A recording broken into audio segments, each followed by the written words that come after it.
Hey, good morning, everybody. Craig Peterson here. I had a lot of fun with Jim this morning. We talked, of course, about the latest big hack out there. Are you part of it? And what happened with yet another bank? My gosh, what's going on these days? And then we talked about Elon Musk and his latest little project. And what does this mean to our brains and thinking?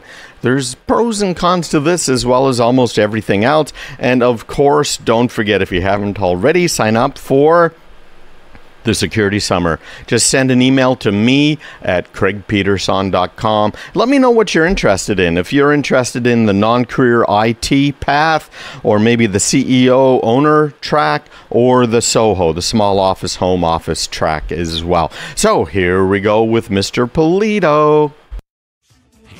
One of our most popular guests on the show, and deservedly so. Our tech talk guru, Craig Peterson. Good morning, sir. Hey, good morning, Jim. Oh, you know. Quite the day. Yeah, quite the day. Hot and sticky. This for you, you're going to have to take salt tablets.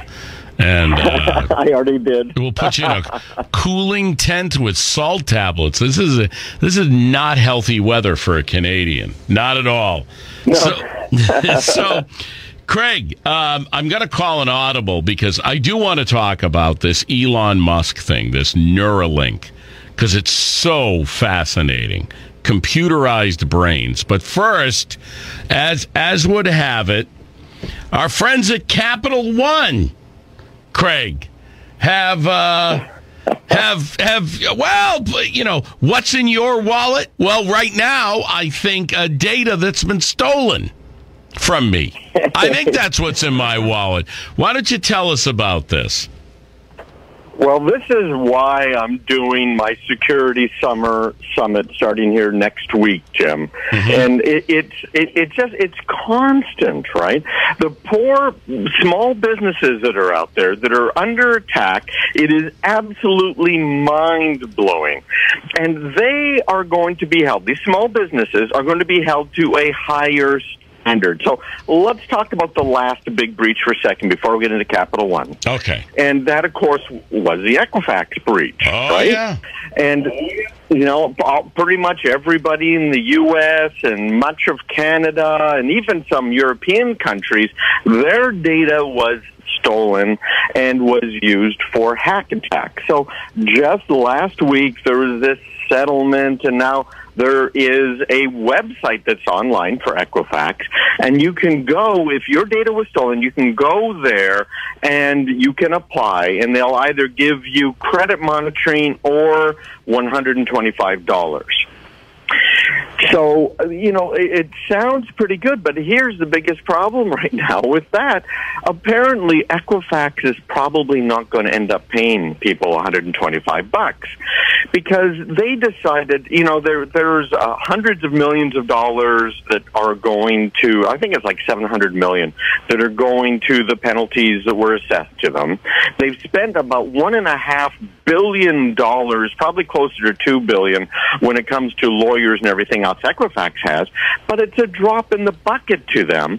And now this $125 offer that we're all supposed to be getting from Equifax, it turns out that too many people are making the claim that their data was stolen, and so that $125 may get whittled down to $25.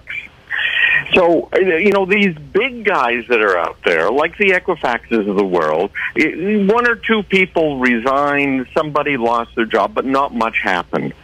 So, you know, it drives me batty. And then we've got the little guys who are out there who are trying to run a business, a family-run business that might be multi-generational. I see these all of the time, Jim. And the person who likes computers the most, that person is the one who's in charge of the computers, right? Yeah. It's the person I've been calling, you know, the non-career IT person. Yeah. Now you get into Capital One today. And there was a court case yesterday, an initial hearing, and it turns out that what happened was a lady who used to be a software engineer for Amazon out west hacked in to the Capital One systems, okay? Yeah. And apparently this was data that was stored in Amazon, AWS, S3, you know, the Amazon stuff that's out there. And Capital One has been out there bragging for years that as of the end of next year, they are not going to have any data centers. They said our last data center is going to close December 2020, and we're going to be entirely running our business out of the cloud, and it's going to save money. Well, really? How much money did they just save? Apparently, they lost the data of over 100 million customers in the United States and Canada. And they're saying, okay, well, some of the Social Security numbers, in fact, most of them they say were encrypted. It's like 150-ish thousand that weren't encrypted, but it is names, addresses, incomes, the self-reported incomes. All of this data is out there. So we've got a company now in the form of Capital One that's doing the exact opposite of what I think we should be doing, right? Small businesses all of the time are saying, hey, listen, we're just going to move to the cloud because cloud's safer. I don't have to hire the IT people. I don't need the security staff because they're just going to take care of it for me. But as people are going to find out in the security summer, if you're using Microsoft Office 365, for instance, they provide no guarantees that your data is even backed up, let alone you're not going to get hacked. And it's not going to get stolen. And so now we've got someone who worked for Amazon, a software person, who she came out, she admitted it according to the FBI on Twitter. She had what's called a GitHub account that she stored all of this data on that she had stolen. It was a misconfigured firewall. Right? It's just time and time again. And these guys are going to get away scot-free. But a small business, Jim, that has something like this happen where data is stolen, 60% of the time, they are out of business within 3 to 6 months. Right, exactly. We're talking with Craig Peterson, our Tech Talk guru, about we're starting off with the Capital One data breach. Okay, so what's the threat to me in this? Well, right now they're saying the threat is minimal because Equifax already released your data. Yeah, Craig, should I believe them?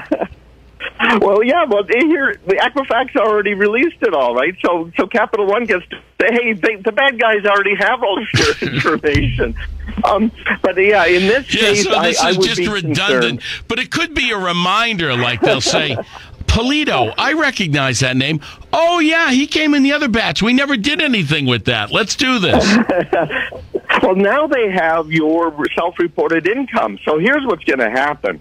People who have good credit scores and have reported that they make a lot of money, like, Elizabeth Warren, what does she make? 300 grand teaching one class a week, right? Yep. People like that, I don't know how good her credit score is, but people like that are who they're going to be going after. But remember, we kind of chuckled about. So poor guys like me with good credit scores, I'm all set. Yeah, you're probably okay. Because I have a good credit score. I have a good credit score. How much of this data is going to change, though, Jim, over time? How much is really going to change? Are you going to sell your house? Did you get a new house every year? No. Your address is going to be the same. Your Social Security number is going to be the same. Your name's going to be the same. Well, you might trade spouses. Who knows? Right? But it's going to last for years. This is it. No, Kathy and I. This is it. So wow. All right. Okay. So we got to watch that. Now here's what I want to watch. Instead of having to look up something on Google, I've got an implant in my brain, and I tell the implant to look it up. It's almost like I'm attached to the cloud. Is that really what he wants to do, Elon Musk, with this company, Neuralink, that really you don't hear that much about? No, well, it's been a top secret type company, right? They've been running in stealth mode for 3 years. He put a bunch of money in. We're not even sure how much money.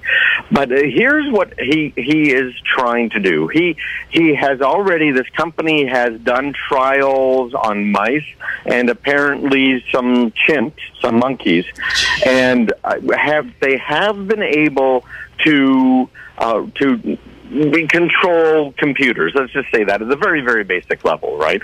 You think, but what he's saying here is really twofold. Think of people like Stephen Hawking. Yeah. Think of these people who have what's called locked-in syndrome. Yeah. They can't move, they can't talk. Right. You know, at least he could move his blow into a little a paper straw. Now it would be right because you can't have plastic anymore. You can't have plastic. But he would blow into a straw and use that to kind of control a computer. So he's saying, hey, listen, number one, we could help all of these people. And there's many quadriplegics, obviously. Yeah. People who, for whatever reason, they can't use their arms. But that's exciting. Okay. But let me tell you, this is decades away before that happens. Well, before the next part happens here, which is he's saying, hey, listen, we already know he's worried about artificial intelligence. And what he's saying is, hey, if we can control the artificial intelligence using our brains, then we're going to be able to stop our robot overlords. And a shout out to all of you out there. Hi, yeah. I love you guys.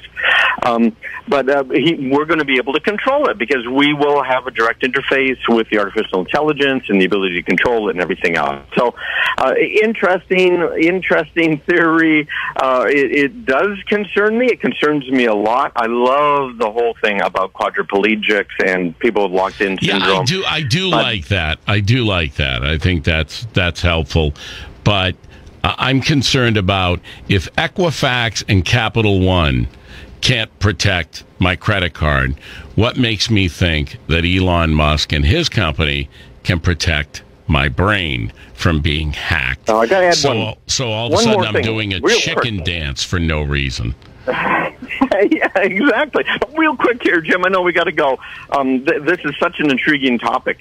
But here's one more thing to think about. How about they're not making you do the chicken dance? How about they're feeding you data that fits with their plans? Yeah. Just like we talked before about Google and Google affecting, being able to move about 3/4 of not undecided voters to the Democrat side. Yeah. Those thoughts, and you were talking about that earlier today, those thoughts that come into your mind. How about those thoughts, those answers, the interface? All of a sudden now, they have just subtle nudge, right, which is what the Clintons were really into. They're able to nudge us towards decisions that they want us to make. Yeah, I get it.